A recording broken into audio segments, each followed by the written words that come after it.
This idea that you're taking up this theme of the course, the Holy Spirit uses what we made for salvation. So we made comparison and we made differences. So doesn't he use the differences or form to teach us that the content's the same? Absolutely. Absolutely. Am I tracking that right? Yes, yes. Actually, both aspects would be right. You know, that he helps us see all the differences, and again, we have to begin by acknowledging all the differences that we have made real. And then he shows us that behind all the differences is the same content. So again, this is not a course in denying what you perceive, what you think, what you feel, what you experience. It's a course in taking what you think, feel, see, and experience to him, so he could show you that there's a common thread that underlies everything. There's a common content. In the world of dreams, there are degrees. There are some people that are more vicious than others. There are some people who are nicer than others. There are some people who are holier than others. Some people who are farther up the ladder than others within the dream. But when you stand outside the dream above the battleground and look back down, then you realize there's no hierarchy. If you're on the bottom rung of the ladder or the top rung of the ladder, you're still on a ladder. That is nothing.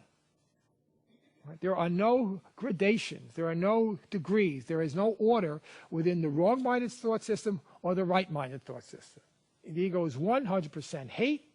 The Holy Spirit is 100% love. It's the amount of time we spend in between that gives us the experience of gradations and a process. But in truth, within the dream, 100% hate, 100% love. And everyone here has the same split mind because we all fragmented from the same single thought, same single split mind.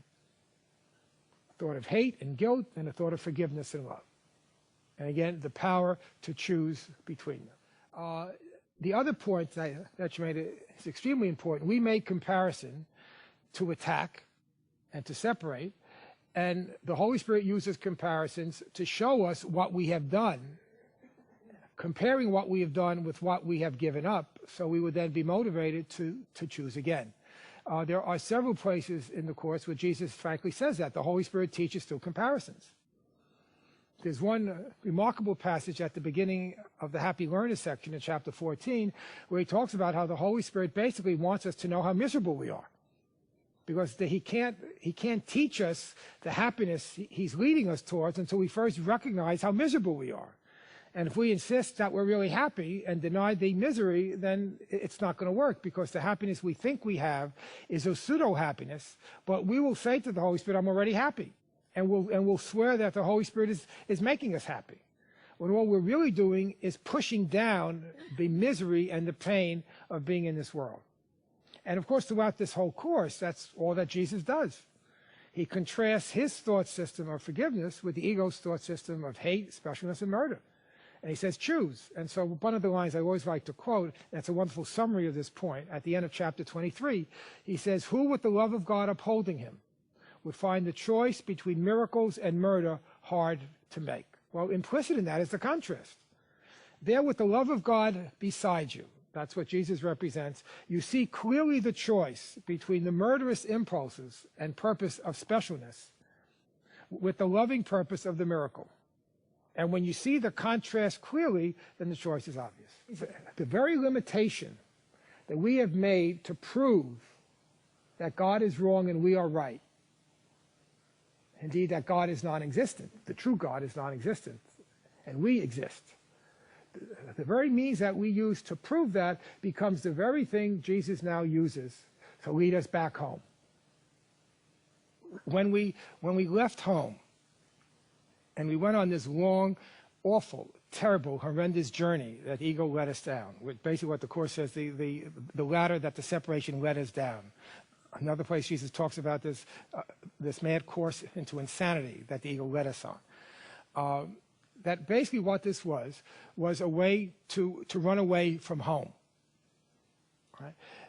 The very path, very freeway, except it wasn't so free, we had to pay a heavy price for it, that the ego made for us to kind of travel away from home and establish our own kingdom, becomes the means, when we change teachers, to lead us back home. All right, that is very, very important, because this would allow you no longer to judge yourself or judge others for all the stupid, foolish, vicious, insane things that you and everyone else does. Because the very things that we all did, all sharing the same insanity and the same viciousness, the very things we all did to attack God, to run away from him, to deny his reality, and to establish our own reality in its place, all of these things now suddenly, when we change teachers and invite a different teacher into the classroom of our lives, all of these things now become holy, not in and of themselves, but because they serve a holy purpose. Which means when you look at these things, the right-minded way of looking at your life and everyone else's life, no matter where they fall on the continuum of good and evil, as society judges who is good and who is evil, no matter where anyone falls on this, everything in their life now becomes only a detour. It becomes a long way around getting back home.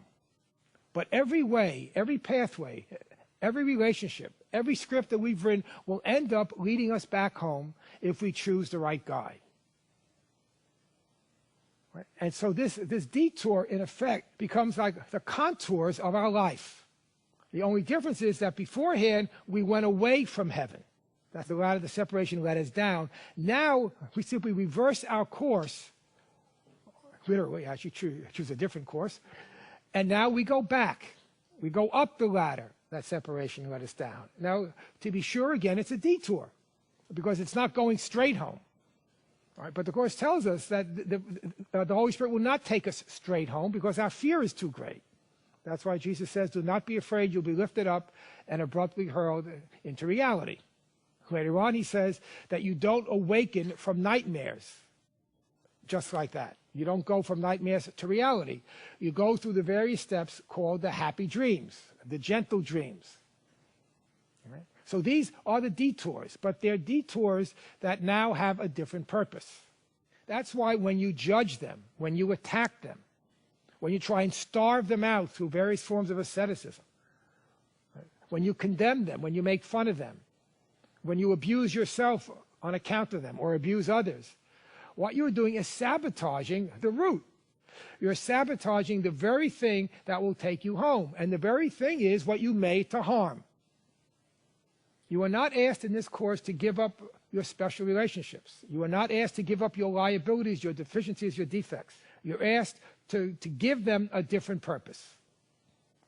You use the very same things that brought you and others so much pain as the very means to lead you beyond pain.